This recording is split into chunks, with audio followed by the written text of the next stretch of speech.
guys ready, Pat? Just waiting to get the okay.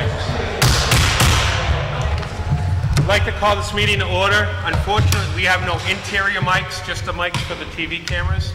So, you know, for you to hear us, we're going to need your cooperation in being quiet tonight. I absconded a flag so we can do the pledge, if everybody would stand. I pledge allegiance to the flag of the United States of America and to the republic for which it stands, one nation, under God, indivisible, with liberty and justice for all. Just remind me to put that back after. All right. Is Mr. Mayo here yet? Actually, I haven't seen him. I don't see him either. Did he go to Narragansett maybe? I hope not. All right, the first item on our agenda tonight is Al Mayo, but I do not see him here. Paul, is Al coming, do you know? Paul, is Al coming? Okay, because he was first on the agenda tonight for the Templeton Improvement Committee. Is it something that you can talk about? I don't think so. It's not cemetery. Well, we'll wait and see if he shows up. In the meantime, we'll go on to item number 2, discuss the reorganization of appointments of the TESBC, which is the Templeton East Templeton Dollarville School Committee. So Okay. it's an elementary buildings. Elementary School Building Committee, right? Templeton Elementary School Building Committee. Sorry. You all have a current list in your books on the 19 members, plus Diane Clark, who's not a voting member, that are currently on this board. It has been brought to my attention that this might be too cumbersome of a number. We might want to scale it back for the coming year. We haven't done any appointments for that committee for this year anyway. So that's what the discussion will be about right now. If we want to scale it back. There are certain people that have to be on there. The list isn't in here, but I know Jeff was reading it to me. Give me a second, Mr. Chairman, I can actually read it out. Okay. I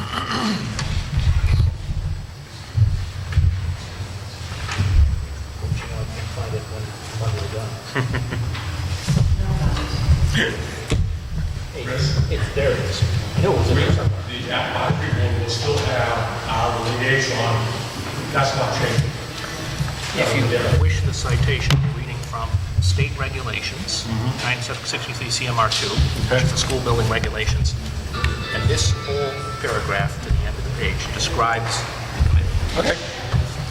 And this is, all right, this is from Massachusetts, MSBA 963 CMR 2.00, School Building Grant Program. And then I am reading several pages in, School Building Committee.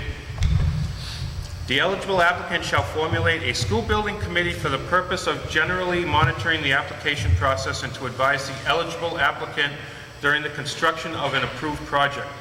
School building committee shall be formed in accordance with the provisions of the eligible applicant's local charter and/or bylaws, and it is recommended that the city, town, regional school district, or independent agricultural and technical school make a reasonable effort to include one or more of the following individuals: the local chief executive officer of the eligible applicant, or in the case of a town whose local chief executive officer is a multi-party body, said body may elect one of its members to serve on the school building committee. The town administrator, town manager, or city manager, where applicable. At least one member of the school committee as required by Mass General Law, Chapter 71, Section 68. The superintendent of schools. The local official responsible for building maintenance. A representative of the office or body authorized by law to construct school buildings in that city, town, or regional school district, or for that independent agricultural and technical school. The school principal from the subject school. A member who has knowledge of the educational mission and function of the facility. A local budget official or member of the local finance committee. Members of the community with architecture, engineering, and/or construction experience to provide advice relative to the effect of the proposed project on the community and to examine building design and construction in terms of its constructability. The authority may hold best practices information sessions at varying geographic locations in the Commonwealth for the purpose of keeping school building committees up to date on regulatory and policy activities of the authority. So that being said, we have, all those people are on here now with probably 7 other members of the community that aren't listed in here. So I'm just looking for some, whatever people feel on this. Julie? I feel, I've been a member of this committee for a number of years, and I feel that the number of people on the committee is too large. I think it needs to be a smaller committee, and it needs to stay focused now that we've chosen one site for the land to move forward. I think it needs a very small, dedicated group of people. So that I think there probably should be 4 members from the school department, 4 members chosen by the Board of Selectmen, and that would make a total of 8. And I think 8 people together, it wouldn't be as hard to get a quorum, and they would be able to meet more regularly, because once this building project takes off, it's going to be a lot of meetings. Having, watched the building of the high school, middle school complex, that took a lot of time, a lot of dedication on a number of people's parts. It took a long time. So I think we should invite people to send letters of interest if they wish to serve, and probably come back to it. But I don't know how other people feel about the number 8, whether 4 and 4 would bring good balance. Virginia? The only thing that I would say is that, are they still gonna, are those people, if they're demanding that we have on it, still gonna be applicable? Is that still a... Yeah, well, we'll have to, I'm going to go through that in each one here. I believe it haven't had a says- chance to. I'm sorry. Go ahead. I believe it says recommended. Yeah. Okay, so some of the people serve dual roles, like Ruth Miller, the superintendent of schools. Right. And the local budget official, okay, for the school department. She could serve 2 roles for that. 1 member of the school committee versus the 2 that are currently on. And it would be up to the school committee to decide who their representative would be, if they wanted to send a letter of interest in. Bill Claybog is building and grounds. Yep. Definitely be on it. Chief Executive Officer, that's you. A member of the advisory board. And Will's already said that they will still Right, have so somebody like, on. so selectman, member of the advisory board. Now on here, there was listed 2 elementary principals that were Right. on, but I believe the way they reorganized, the same principal is now doing Baldwin and Templeton Center. Right. So that eliminates 1 spot So that's one automatically. spot, so- Because we don't need the Phillipston principal because that school's not affected. Right. So if you look at what we have now on the school side, we've got Ruth Miller, William Claybog, the elementary principal, School committee member. and school committee members, so that would be 4. And that's what they recommended. Then on the town side, we could figure out from whom we get letters of interest. And Jeff Ritter would be an ex officio member. So there would be no voting, but he would be going to the meetings.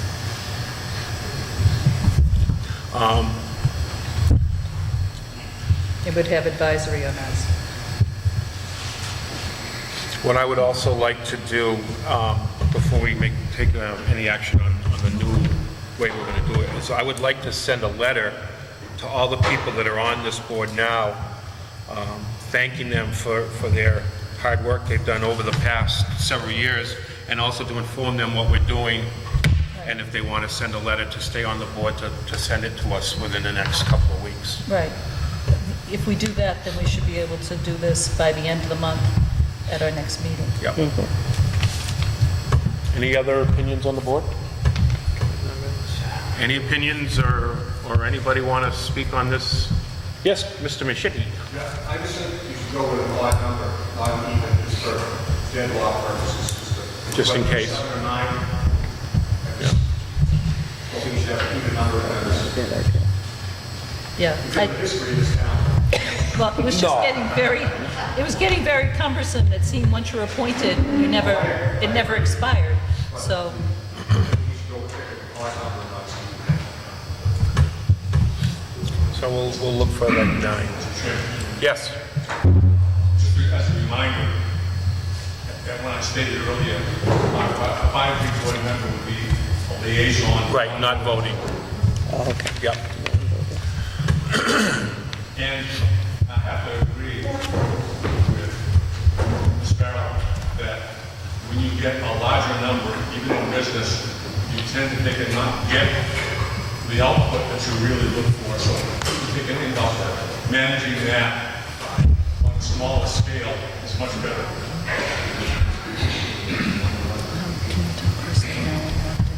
Yeah, I saw. Okay. Okay, any other discussion? Yes. The man that is the principal for two grammar schools.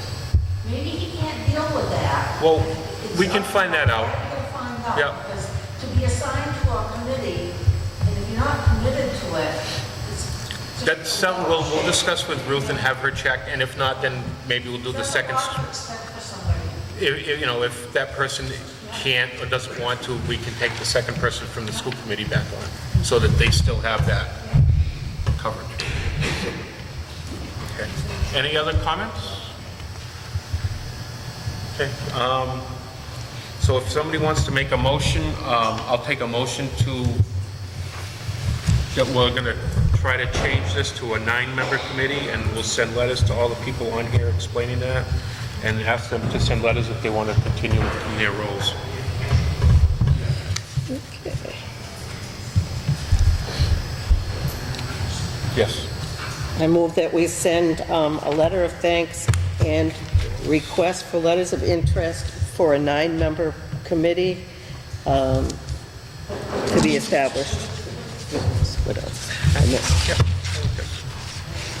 Do I have a second? Second. Any other discussion? Seeing none. Julie? yes. Virginia? Yes. Jeff? Yes. And Pat? Yes. All right, I see Mr. Mayo has walked in.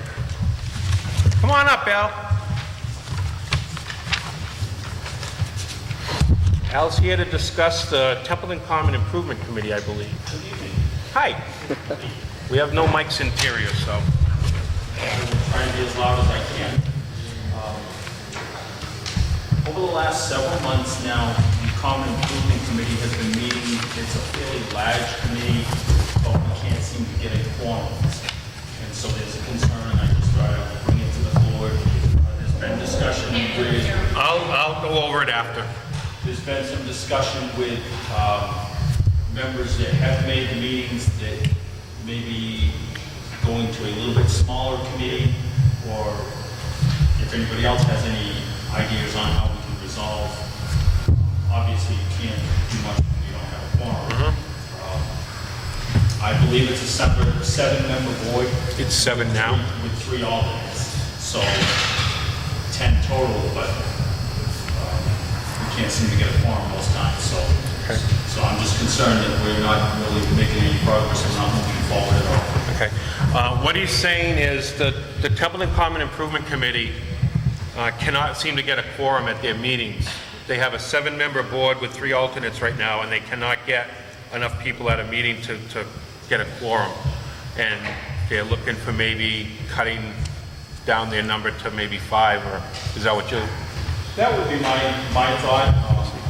Maybe we need to poll the rest of the committee and see what they feel, but I think that a smaller number is an easier number to get a quorum. So you're not getting 4 members on a regular basis? Not generally. No? Usually 3, sometimes 2. Okay? Because if you go back to 5, you'll need 3. Right.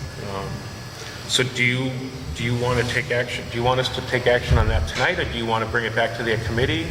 I would like to, I wanted to see what your thoughts were, see if maybe we wanted to send a letter out to the members, maybe some of them have other things going on, or they have medical or whatever, they can't make meetings. See what their thought is. Go ahead. Got a letter of interest from, send each one of them a letter and say, you know, Are you interested in? are you interested in remaining on the committee? Yeah, I think something like that, maybe just what you just decided. With the school committee? Yeah. Yeah. Yeah, because under attachment 9, Yep, we have the appointments. yep. And it looks like everyone is vacant except will be vacant.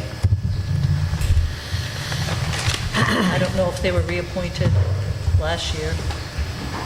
I don't know what happened. I think it's a one-year appointment, yeah. They are. Okay. We didn't appoint any of those yet? I thought we did Mike Dixon. I know that I did get my letter, You got your letter? I got my letter, and I just went down to the clerk and got it this morning, so. Well, his name isn't on here, though. Right. Because there's 7, 8, 9, there's 9 listed on here, and then 2 9 alternates. plus him is 10, so that would be his 7, and there's 3 alternates. Right. See, it's a pretty big committee. Yeah. I'm not going to put you on the spot and ask you who's been showing up in front of everybody. All right, so Could probably guess. want to, we'll send letters to these people and see if they're interested in remaining on the board, and explain in the letter that there's concern because they're not getting a quorum, and if they don't feel they can make the meetings, then they should maybe step down and let us appoint somebody else to the board that can. Right. How's that sound? And then you can, if you have a meeting in the meantime, you can get the feeling also. That sound good with everybody? So, Mr. Chairman, we're not going to reduce the size of Not yet. yet. Yet. Not yet. We'll send the letters first and Only see, 4 of them sent letters back. and then at the next meeting, we'll make a decision if we're going to cut it down or if we have people that will. Yes, Kirk? I don't understand. You're going to, these people weren't notified for the appointments of these. I would assume they were. Because if they were, how much sense does it make to beg these people to go on? If that's the case, just Well, show some let me- structure, let turn me- the flag on the board, whatever you're gonna do, advertise the positions of people who want to get involved will get involved. Let me ask, I beg people to, please come to the meeting and sign up for it. They show no interest at all. let me ask Kate, were they notified? Okay, so they were not notified. So it's just a letter to let them know we're going to reorganize, so if they want to step up, they can. If they don't, they can't. Do you have a meeting before the 25th? Or can you try to have one? I can try to have one. I know, because I've gone to, sometimes the audience is bigger than your meeting. I know that personally. So, I was just thinking if you could do that, try to get a meeting before the 25th, our next meeting, and then perhaps we would know, you would know, the committee would know. And we can get letters out You the know, next like couple of days. Charlie and Clement, stay in or too much time. Are you the chairman of that board right now? Yes, he is. Well, I am right Well, All right. Very good. All right. Thanks, Alan. thank you, Alan.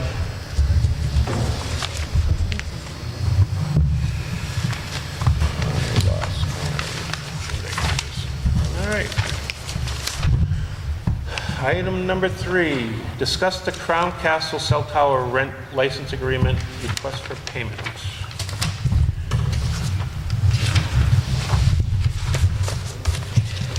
If I read this right, hopefully somebody knows that this is what they have overpaid us. Correct. Right, That is correct. They think they have overpaid us. they think, They think they have, Their accounting department has determined that they believe they've overpaid us. okay, And they're requesting us to Pay them back. return an overpayment in this amount. Or I'm sure they would reduce future payments to us. if Right. we are- Well, they did, they gave us 3 options in there.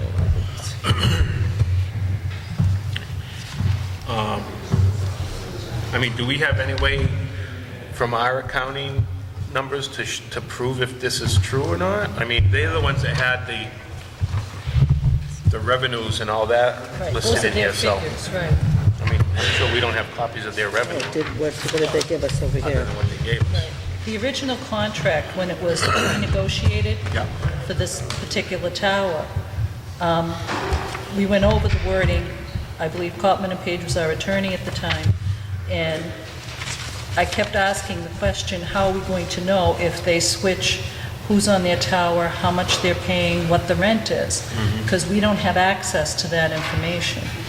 So I think we need to get the original copy of the contract that's in effect and maybe look at it a little more closely, because I don't think,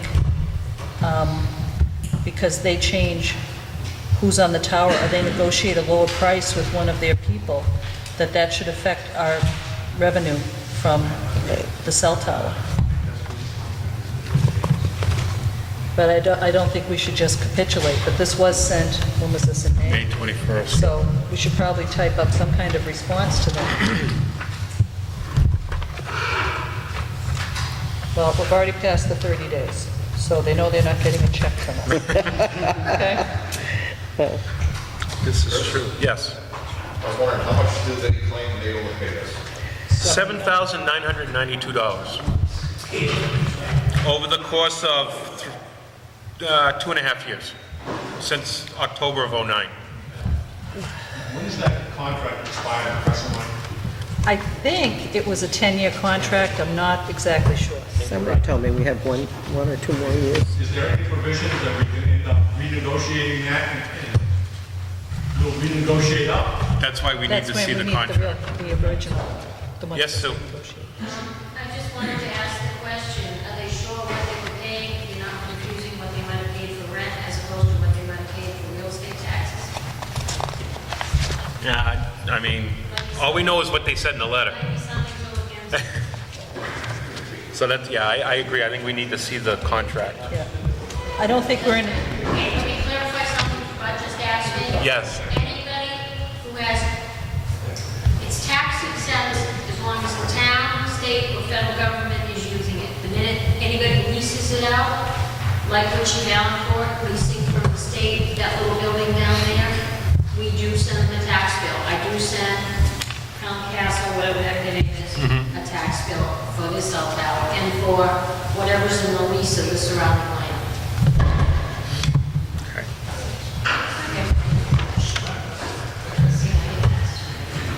yeah, our communication equipment It is was on that dated, tower as well. yeah, the agreement was dated Our 10. emergency 10-909. communication Yeah. is on the tower as well. Right, I know, you're not gonna tax it, but, I'm gonna look and see if I have for all our cell towers and any other commercial property. We send out, we have a request for what you call income expense statement. I'll see if I've got one, if they filed one this year. Then I can always tell you, if you get some information as to how many tenants they have on it, that kind of thing. yeah.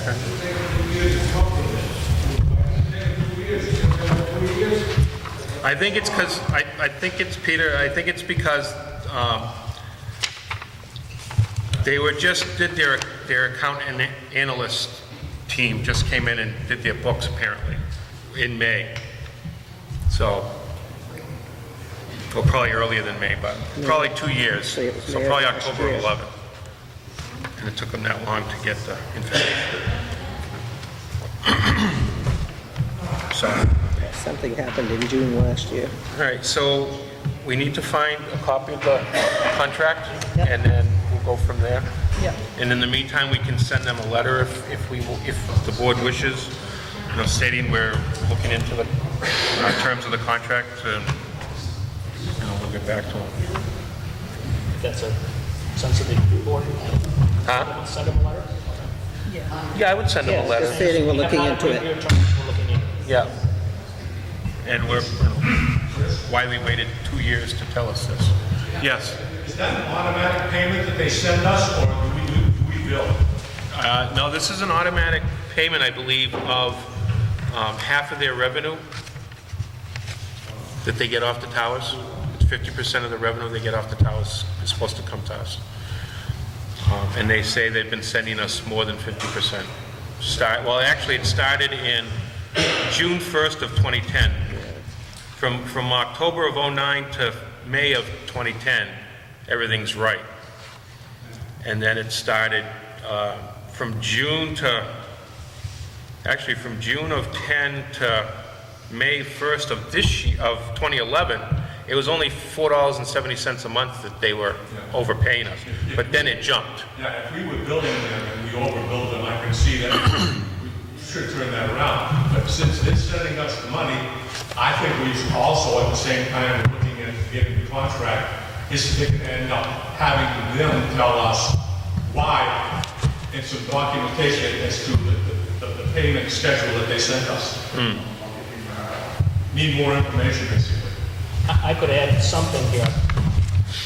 I didn't want to dive into this, except there's an allegation that they are making to the town. It's an allegation, it's unproven, that's the correct word, that they changed their agreement with people leasing space on the tower. They reduced the rent to Film AT&T or T-Mobile or whatever. An agreement came up for renewal, and that third party who leases space on our tower through Crown Castle, through this agreement, said, we will pay you less. And that should have led to an immediate adjustment in the stream of payments to us. Crown Castle did not pick up on that. They did not adjust the stream of payments, and the auditors come in a year later and say, oh, by the way, we've been overpaying the town of Templeton for the past, whatever Chris said, 18 months. Then they send a big bill. That's an allegation of how this occurred, but it makes sense that it could happen that way. They are not to blame in the pure sense of contract law, but they're to blame for not letting us know the second month after this happened that, by the way, they are somewhat liable, and that's what the letter would say. You should have let us know a year ago.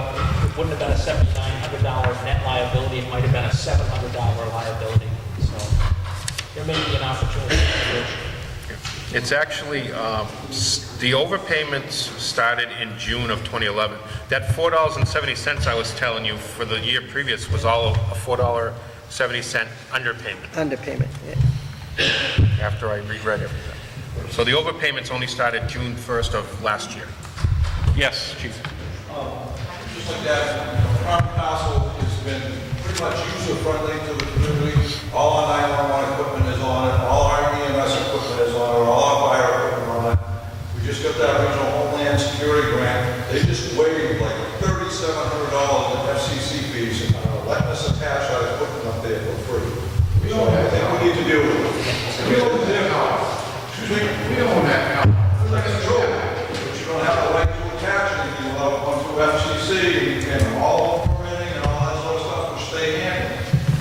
You can't put your foot on that tower without their permission. You may own it. You can't climb it, put anything on it until you get there. Don't take their machinery off. Excuse me? Don't take their machinery off. They don't want to pretend it anymore. What are they going to do? They pay us. And I'm just saying they are community friendly. Okay. It sounds to me like we want to jam it to them, and I don't think we should. That's what I'm trying to say. No, I'm not saying we want to jam it to them, but we want to just, why did it take them 12 months to realize that they were overpaying us, you know?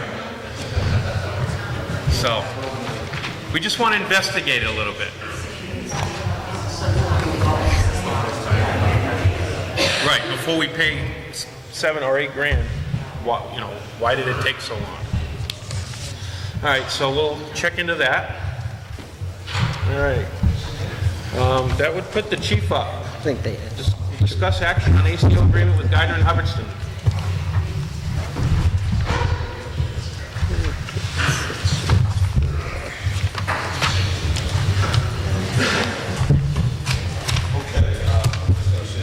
Sure. We've been working on a regional agreement between Gardner and Hudson with our ACO services, animal control services. Myself and Jeff have attended a couple of meetings. I've attended several. I was up on this morning. We're trying to hammer out an agreement. We have a governance or an agreement between the three communities that I would ask the selectmen to review. If we can get that signed tonight, great. If not, then wait a couple of weeks. We won't really have a finalized agreement until the Gardner, what do they call it? City Council. City Council. That's the first week in August. But essentially what would happen with this is our ACO officer would actually become an employee of Gardner. And the three communities would have 2 ACO officers now. And what we would have now is 7-day-a-week coverage for all 3 communities. Right now, as you realize or not, your ACO officer really only works 32 hours, plus her on-call work, so that's where she gets her 40. So she's not available on the weekends when we get a lot of calls, and Gardner and Hubbardston has the same problem. So the 3 chiefs got this up together, myself and Chief Erickson and Chief Perrin from Hubbardston and the mayor, and we sat down and tried to work out this agreement. So we're setting up a schedule, kind of like a police schedule and dispatch schedule, where they work a rotation in the days off rotation, and it's going to get better coverage for all of us. We have a vehicle that Templeton owns that is going to stay under the ownership of Templeton. Gardner will actually maintain it. It'll say regional dispatch, regional, I'm regionalizing everything. The regional ACO officer, Gardner, Templeton, and Hubbardston.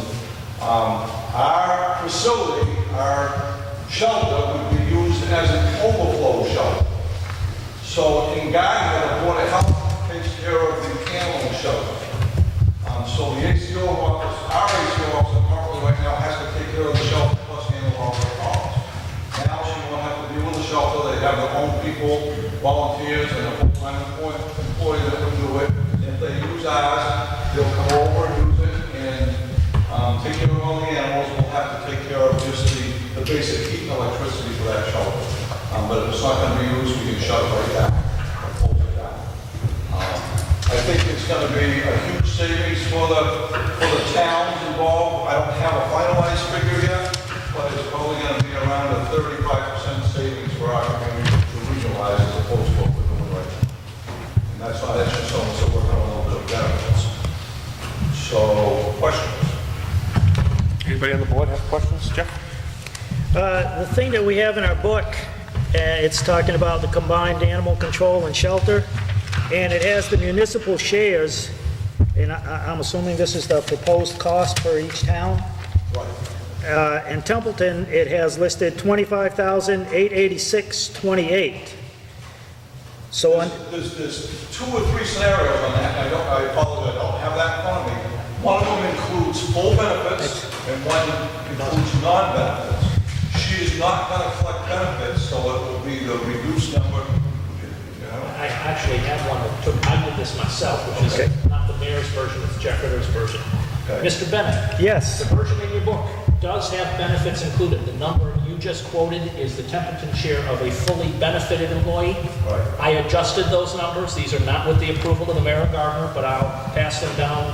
Adjusted, taking no benefits, the number comes down to $22,170.59. And that is just below the budgeted amount this year for fiscal 13. all right, that was my question, because we only have budgeted 23,208. Yep. And I was wondering where that extra We're also 2,000. going to have to consider benefits on top of that. That's just payroll. That's just a payroll. Well, but that's why my question was, where are we going to come up with this extra 2,000 just for salary? So, I'm sorry. yeah, no, that's all right. I just want to make sure we have that cleared. So, it would be up to the board whether they're comfortable with voting in favor of this tonight. You could review it. We have to put it on the agenda for the next meeting. There are a couple of minor changes in this, and I have to admit, we don't have a final figure unless you get it. So it might be wise to wait to the next meeting.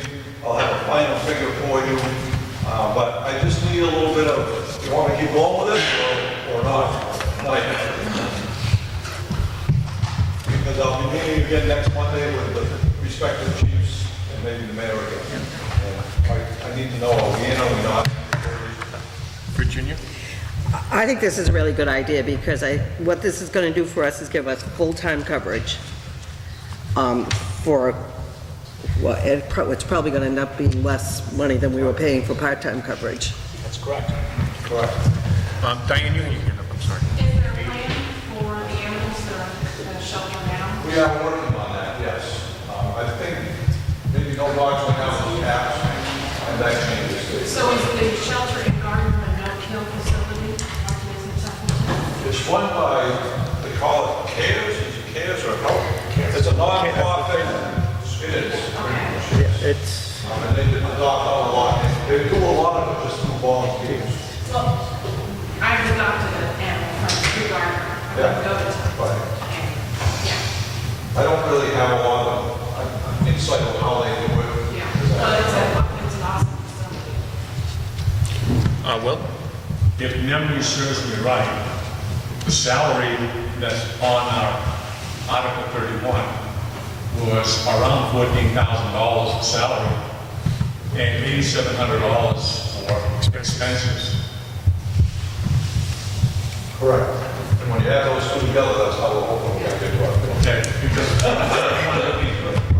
impression that the We're talking the total $8,700, budget for the ACO, not just the salary. So, they would be taking care of all the expenses beside. They'll take care of it for benefits or expenses, they'll maintain. No, as far as the expenses for our shelter, We will have to maintain our shelter if it's used, we'll have to power it up, so that's about it. We won't have to pay for food, anything like that, but we would have to provide heat and electric. that might be a problem because now, as I said, with the salary of $8,700, you're talking about 22, maybe 23 all told for that entire budget. We would have to, I think the number would be minimal if they use it again, if they use it. And they don't really want to use it because they'd rather keep everyone there in their facility. Oh, okay, so what you're saying is It would be a temporary thing, say on the weekends. You know, they got a flood of calls and they needed to put a dog or maybe one of the dogs. So it would be very minimal. Yes, I think building maintenance accounts, whatever. these numbers were based on population. Are we going to go back to this at the end of the first year and see, if that's a wise way for us to do that, or if it should Well, be there's a on? couple ways of doing it we kicked around. There's population and there's call volume. Right. I like the population share of it myself. That was, I push towards that. I've done a couple of things that way, and you can get the US Census, and there's no argument. Calls can be tweaked a lot of different ways in a computer. The Census Bureau is a good figure to use. And it's just, this is what it costs us to run it. Gardner's got so much of a population, Hummus has got a population, Hummus has got a population, you just divide those numbers by your population. So if we decide to do this, we'll have to make a transfer from the expense account into the salary account. We would make either a one-time or a biannual payment to receive it. Mr. Chairman? Yes, Jeff. And just so everyone knows, the city of Gardner applied for and received a grant for regionalization. So they're not only, in this, the original meeting, how this got started, Virginia, myself, Jeff Ritter, the chief, and Gardner counterparts, we talked about the possibility of a few other things being regionalized. And Gardner did get the grant, so they are looking beyond this to see if it, to helps out Gardner and it helps out us, because they get a portion of their animal control now paid for, and it's off the backs of the Gardner taxpayers. So they are looking at other areas, other positions, other departments that could possibly be regionalized and save everybody money and get the coverage. And this is a good experiment, if you will, to see if the regionalization really works and then possibly move forward. And the idea is to save all the taxpayers of all the communities a little bit here and there. Mr. Chairman, if I may. One other thing that won't change is how you get a hold of your animal control officer. You will still go through the dispatch center, or still go through our answering service. All the numbers will stay the same, which is going to be by a smartphone, which you can put all multiple numbers in. If you have a problem in Templeton, you call the Templeton dispatch center, and they'll dispatch from there. Hubbardston has a problem, the same thing, they're regional, but nothing will change for you, other than she's going to be an employee of Gardner. Is the board's will to have the chief continue on this journey? One other question, Chris. Yes. is if we do have any problems, has there been something set up as a process to address that? So we don't get response or whatever? There's a governance agreement, and there's mutual aid agreement, so the chairman of each respective selectman and the mayor can meet and work out any type of dispute. That's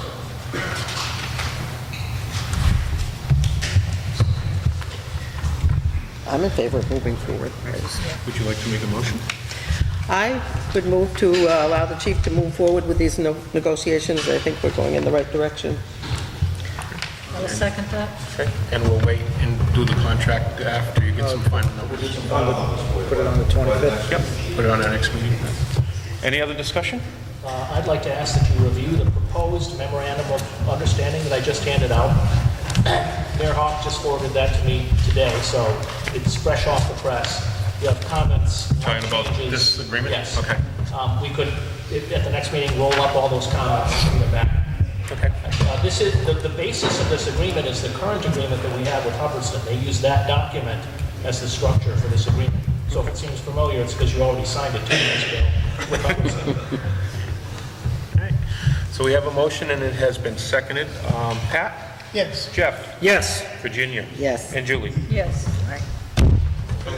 Carrie? Hey, Chief. I got a question. Yes, bud. My question is who's gonna pick up roadkill in town? They will. ACO, I'll answer the question. I'm gonna tell you that ACO officers do not do wild cannabis. Okay? That's the reason I'm bringing this point up, because not that Dave and I have been in a battle about it, but we've had a lot of roadkill in town, and the highway department's fortunate enough to get the call. Problem being is that it's not a problem picking it up. Let's get rid of it. Not that Disposing anybody it. likes to pick up roadkill. We have no place to dispose of it. You know, you just can't go out in the highway 9-yard, pick it up and throw it in. It's not. Think not. So I'd like to know, while we're talking about ACO and whatnot, we have that problem in town, what can we do about it? What's the fix? Chris? Yes. I believe the former animal control Quiet, officer, please.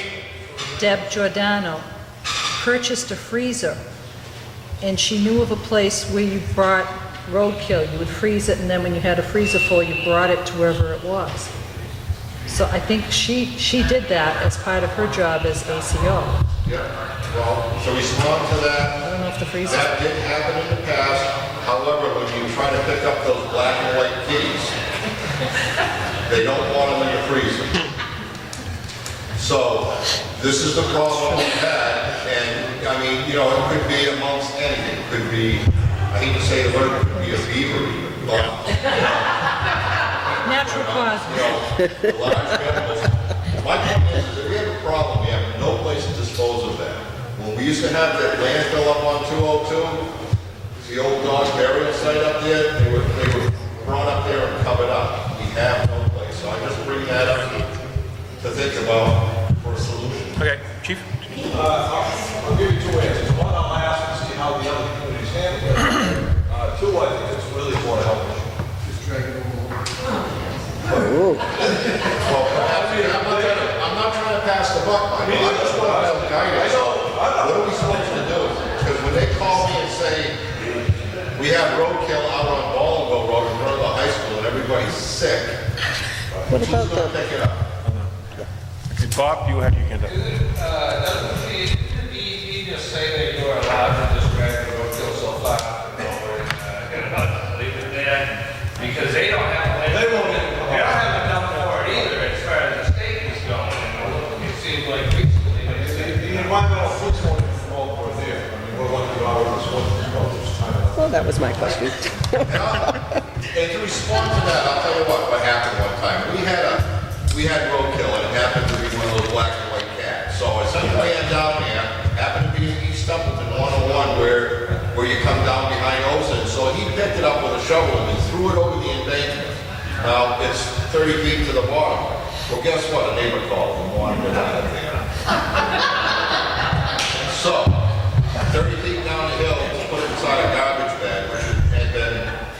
out in the sun for a while.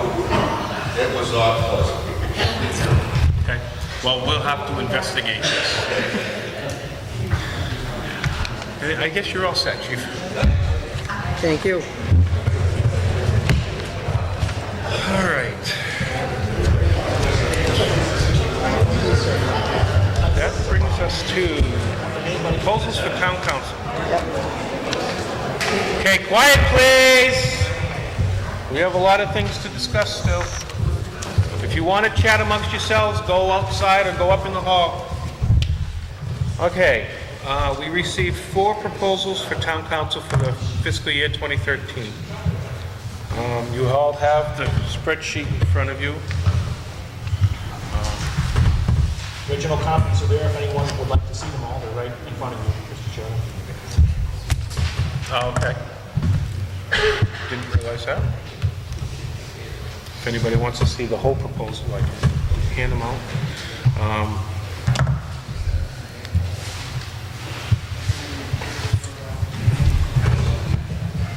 Mr. Chairman? Yes.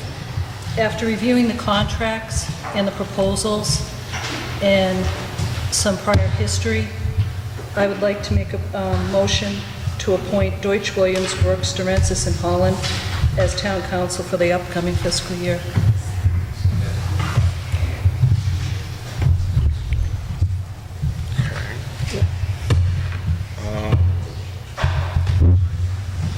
Considerably.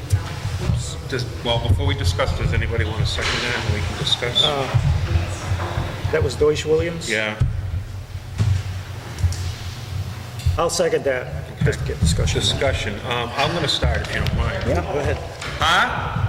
What? When you members should be working on any of this stuff, here, because there's a lot of problems with these lawyers. Okay, you know what? Stop. We're not going there, Peter. No, we're going there, you're not way. You shouldn't be working on that, because it's a problem with the law firm. You shouldn't be voting on any of that stuff.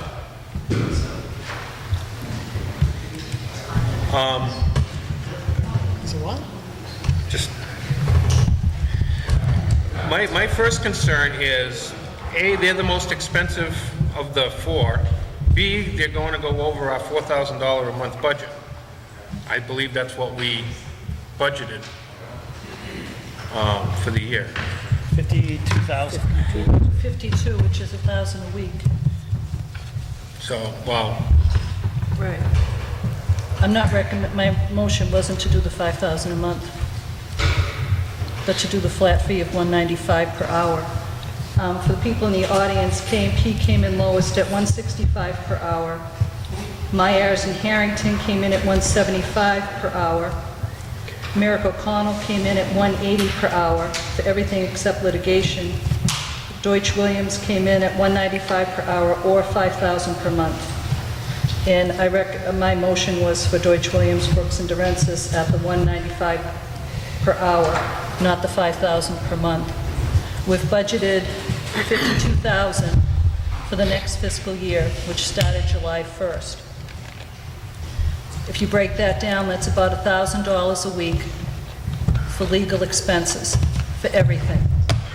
Deutsch Williams does everything. They do labor, they do tax title, they do regular town council for municipalities. They're a larger firm, they're located in Boston. They are the most expensive, but I believe they have the experience necessary. I believe that if we take action as a board to follow this motion up, that all requests to use legal counsel go through the town coordinator. We have a form already, okay? A lot of us have seen prior bills from our town council, and we've seen a lot of the multiple questions per day, charges. So while they were the least expensive, the bills ran up quite high every month. So I think if we put in controls to go through the town coordinator with either the department head or the person making the request to use town council, I think with our town coordinator keeping a firm control over our costs, we will not go under budget. I think we'll be significantly under budget.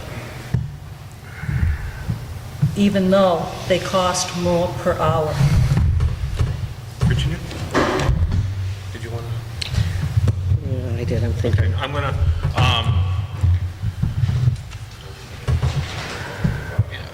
I know that you personally do not like Copeland and Page, which is your prerogative. They're $30 cheaper an hour. We can still do the same. You know what? Stop.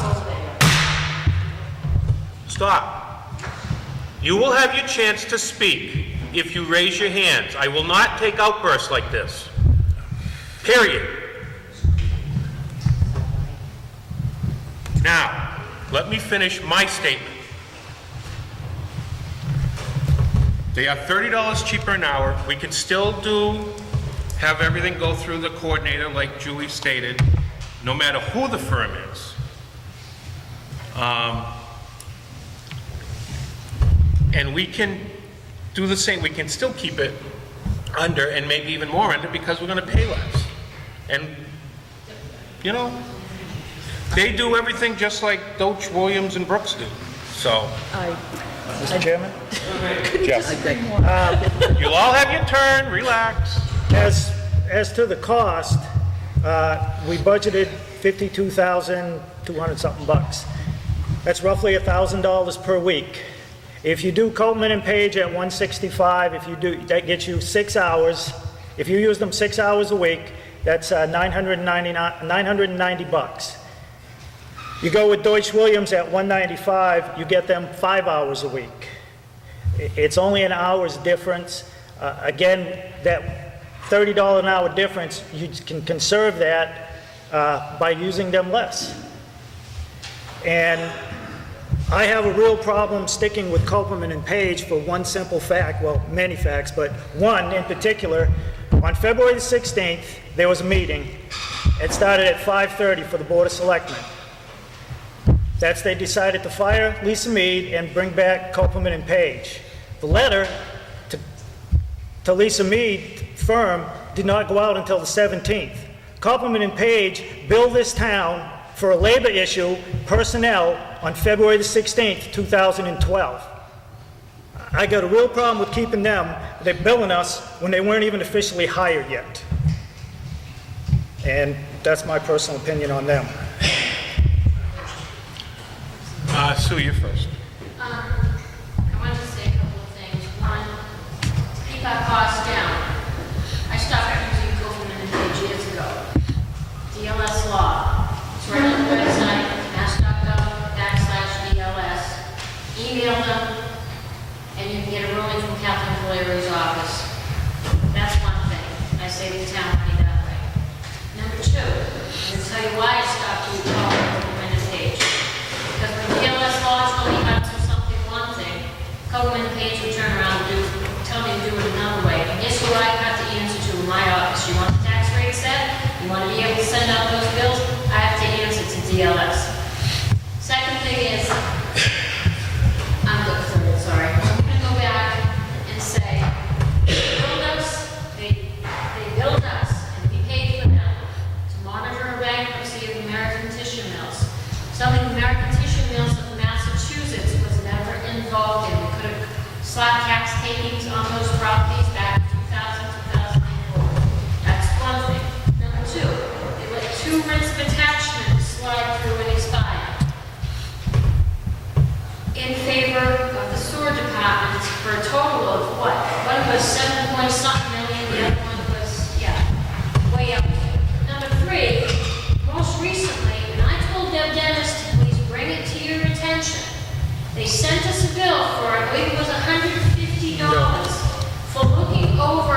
Two things. A couple months ago, when Mr. Ritter was out of the picture, there was a discussion of bringing Carol back. You were essentially a very neutral party. No, I was not. Well, you were relatively, at least the way in which you're conducting business these days, you're relatively neutral, at least you said. Well, yeah. Your quote, your comments at that time were, we can't bring Carol back, there's too much hostility, it's too controversial. Yep. This is another situation in which there's a lot of hostility, this is very controversial, and I would encourage you to think along the same lines. Second thing, we have a town coordinator who's extremely competent and who is very good with municipal law, and who I suspect will not have to rely on the legal services as often. So also consider that variable, because I think that's going to be a big shift with Mr. Ritter on board for a full year. That you'll see. Okay. I just want to comment before I let. I wasn't necessarily advocating for KMP. I just wanted to make it clear that they were the cheapest by, a significant. That sun's going to kill me. I know. They were significant. $30 an hour is a lot, and especially as tight as our budget is this year. I'm just making that point, playing devil's advocate, so to speak. Okay, Bev, I see them all. I have a problem with KMP changing our bylaws without asking the residents. The articles. The articles. Oh, the second change. They paid $14,000 without going to town meeting. That is one of our bylaws. I question a lot of the things they have done, and I think if we were foolish enough to go back to them, we have to be absolutely out of our mind. Who else had a hand up? Diane? I have two issues. I have a serious concern about KMP's, maybe not full firm, but luckily firm's ethical line that we can draw in the sand and lack thereof. I believe they called Mr. Ritter and told him not to take Quiet, please. before he was hired. I don't know for certain, but I believe that did happen. And I find it hard to believe when the settlement was made, and we all know it was a settlement for $14,000 with Mr. Ritter, that the attorneys okayed that when it is against our bylaws. It's a settlement. There's no if, and, or about it. That was a direct violation of our bylaws. Mr. Chairman? Hold on. Doug? Okay. That's all right. I just want to clarify Yep. something. I'll let you after. Doug. Just another comment in relationship to KOP. On the senior center project, when the issue of OPM came up, and this was a few years back, we could not get any kind of straight answer from the board of selectmen at that time. The only answer we would get is that ask town attorney. So we finally said, all right, let's ask town attorney. KMP came back with Opinion? an opinion that had absolutely nothing to do with the OPM. Absolutely nothing. It was off in left field about, procurement law and all of this, and it had zero to say about OPM. So I go back to the town coordinator at the time and say, here's a response that we paid for that is completely absurd. It has absolutely nothing to do with the question that's asked. And she read it, yeah, I kind of see. So now she goes back to them. So we get to pay again for a new opinion. That once we got it, at least it was to the subject that we asked. But it was, I cannot believe that this is the right answer. So at that point, we contacted the Attorney General's office and the Inspector General's office. I did it myself. At no cost to the town or anyone, because we talked to the state attorneys. And we got an opinion that came back that was 100% the opposite of KMP's opinion that we had to pay for.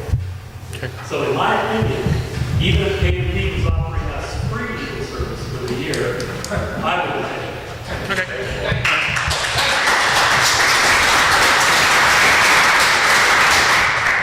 I just want to let you all know, if you see us putting our heads down, the sun's blinding us right now. So Jeff, you wanted to... I just, Okay, quiet, please. a clarification on the settlement agreement comments.